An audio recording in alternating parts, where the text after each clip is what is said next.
All right, let's see what we have for you, Scorpio. And I do realize too that I'll get the camera part of this straight. I realize that this is only um, part of the screen that you're seeing, but I'll get it straight to where you can view in full. Some people have told me they like this, so I don't know. We'll see. Let me know. Okay, so the first card of the month for you guys, this is the same as the Hermit card. This is the Holly King.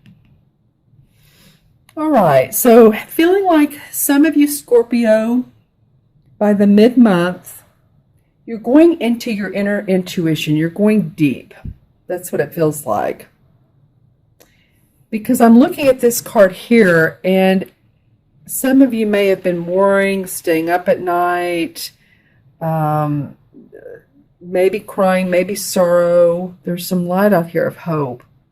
But I'm feeling like when I'm looking at these two cards together, that and I'm feeling too that if any of you all have had any sadness in your family, loss or sadness, or, maybe you haven't, maybe you're going, I really haven't. This is actually, things are going pretty well. Then watch your moon and rising sign too, because those can be of value as well. I mean, they can add an additional layer. But I do feel like some of you are needing to take a rest, take some time out, and go within. Both of these cards, as you can see, are at night. And the night cards have to do with our intuition, getting rest. If we've needed to have surgery, then of course in the evening our cells rebuild as we get rest. And I feel like she's been up, she's been crying, she's been thinking a lot. It could even be stuff going on at work that you feel like you're maybe being left out, or that things aren't going exactly the way you thought. But if you start off with this, then I feel like you can get through this part. Go into this wise old soul. He's strong. Call on your angels. Call on your guides. That's what this really feels like to me. It's a guide, your guide. This could even be. It almost came up like, not that it looks like Archangel Raphael or Michael, but call on the archangels if you need to, because in this background there's a house with the lights on, and he's carrying the lantern. So sort of going down his own path of freedom. And he really wants to balance away from this part of, like, again, sorrow. It could even be as something like confusion at work, confusion in your family. Oh, we were supposed to go do this weekend. Oh man, I thought we were going to do something else. That's the type of confusion it can be, and maybe you got disappointed. But I feel like that's okay. Go into this wise old man. This is cycles of life and cycles of the days even. I mean, it's like this too shall pass kind of thing, because this feels like this is awfully strong to her, being the strength of her sorrow.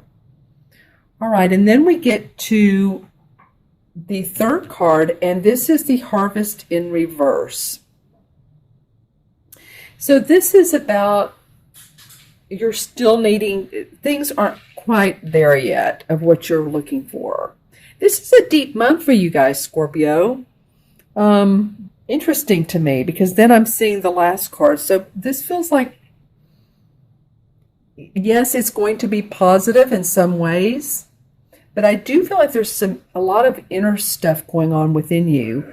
Again, let me know in the comments below, or look at your sun or your moon or rising sign. But this harvest in reverse is not bad. It just means that there's a delay in progress.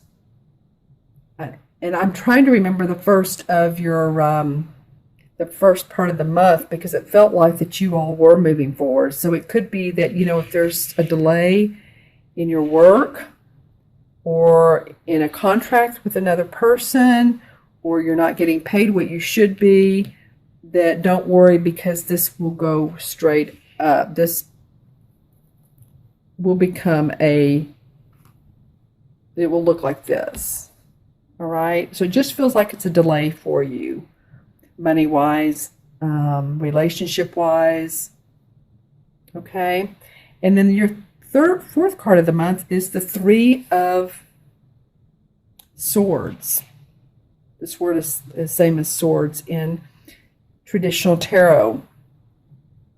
So this really is about you guys moving past. Okay, that's what I like about this. Okay, good.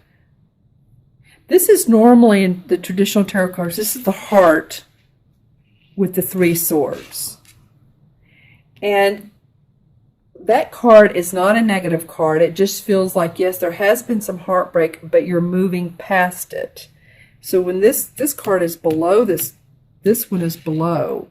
So although she's been this way, she's moving on. She's going home. She's taking what she needs with her. She's got her groceries. She's going back inside. She has the swan to keep the peace. She has the light on her thatched roof. You know, maybe she's been boarded up here, but she can renew this. And this is renewal here. This can turn this way. So she's going to go back in. She's going to recreate. I'm going to draw a fifth card, excuse me, for you guys. This is very interesting to me, especially that this would come after this one, which is about crying at night. But, oops, this is about letting go of possibly a relationship or just moving anew. Okay, so let's see what card wants to come up. All right. Well, okay. So this is the same as the balance card or the judgment card. This is the same as, see here, the scales of Libra. So stay balanced, because it's telling you that with all this stuff going on, inner stuff going on, a little bit of crying going inside yourself, and moving on, that if you stay balanced, the daisies will show up, and that you do have some good things that you can look forward to. And you know, I was talking in the other videos about the new moon, which was on the 2nd. That was in Leo, and that's about showing what you have. It's about planting your seeds of opportunity. And Leo's, of course, the actors of the world. Well, we have the full moon on the 18th, and the full moon is in Aquarius, and Aquarius is very much of a humanitarian sign, a giving sign, and this full moon is about what we planted in the new moon on the 2nd is coming to fruition. It's coming full circle. It's energy of celebration. So I do feel like, even though you all didn't draw any Pentacle cards, it might have been what you put out in the world was to receive more balance. This is more about your home or your family in your own personal life. Although I do feel like a lot of you are, looking at your money side. But, you are Scorpio. You are intuitive. You are direct. And I just feel like you just need some of this balance. This could be also has to do with court, legal, justice. So it could be that if this is about legal stuff, that this is a positive card. It will work out in your favor. Okay, and if it's about a divorce, then it just feels like it's still going to work out in your favor. Okay.